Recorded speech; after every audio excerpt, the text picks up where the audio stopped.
నేను బయటికి వెళ్తే మామూలుగా ఉండదన్న కేసీఆర్ ఇదేనా? హత్యా రాజకీయాల్ని ప్రేరేపించడమే నీ లక్ష్యమా?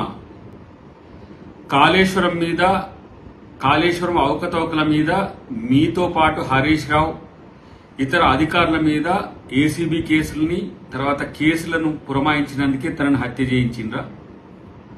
ఉద్యమ కాలంలోనేమో ఆత్మహత్యలు ప్రేరేపించి లబ్ధి పొందిండ్రు.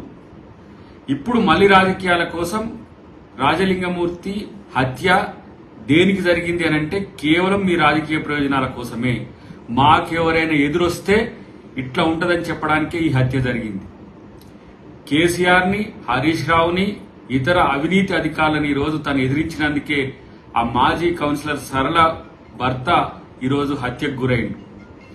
నువ్వు బయటికి వెళ్తే మామూలుగా ఉండదంటే హత్య రాజకీయాలు ప్రేరేపించడానికే ఇలాంటి ప్రయత్నాలు చేస్తున్నారా? తస్మాత్ జాగ్రత్త. ఇది మంచి రాజకీయ సంస్కృతి కానే కాదని చెప్పి బీఆర్ఎస్ పార్టీకి ఈరోజు హెచ్చరిస్తున్నాం. ఈ రోజు గనుక కాళేశ్వరం కేసు ఫైనల్ అయి తను వేసిన కేసులే గనుక చర్చకు వస్తే కేసీఆర్ తో పాటు హరీష్ రావు, అక్కడ ఉన్న అవినీతి అధికారులంతా కూడా జైలుకు వెళ్లాల్సి వస్తుందనే ఉద్దేశంతోనే ఈ భయోత్పాతం సృష్టించడానికే ఇలా బీఆర్ఎస్ పార్టీ చేసిన కుట్రగా మేము ఇది భావిస్తున్నాం. డెఫినెట్ గా దీనికి తగిన మూల్యం ఉంటుంది, గుర్తుంచుకోండి. ఇలాంటి హత్యా రాజకీయాలతో రాజకీయాలు చేస్తా అనంటే ఎవరు కూడా సహించరు. ఇలా మీరు బయటకు వస్తే ప్రజాస్వామ్యయుతంగా పోరాడతామేమనుకుంటే హత్యలు చేయించడానికి కేసీఆర్ బయటకు వచ్చిందా?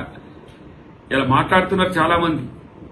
ఏ విధంగా మేము ప్రభుత్వాన్ని కూల్చుతాము, ఇట్లా చేస్తాం, అట్లా చేస్తామని చెప్పి ఎక్కువ మాట్లాడుతున్నారు. అంటే ఇట్లాంటి హత్యా రాజకీయాలు ప్రేరేపించడం దీనికి ఉదాహరణ అనుకోవాలనా? ఇలాంటి రాజకీయాల్ని కాంగ్రెస్ పార్టీ సహించదు, కాంగ్రెస్ పార్టీ కార్యకర్తలు సహించరు. అన్నిటికంటే ఎక్కువ ఇలాంటి హత్యా రాజకీయాలను ప్రేరేపించడం అనేది కేసీఆర్ లాంటి వ్యక్తికి తగదు. దీన్ని తీవ్రంగా కాంగ్రెస్ పార్టీ పరిగణిస్తుందనే విషయాన్ని గమనిస్తే మంచిది.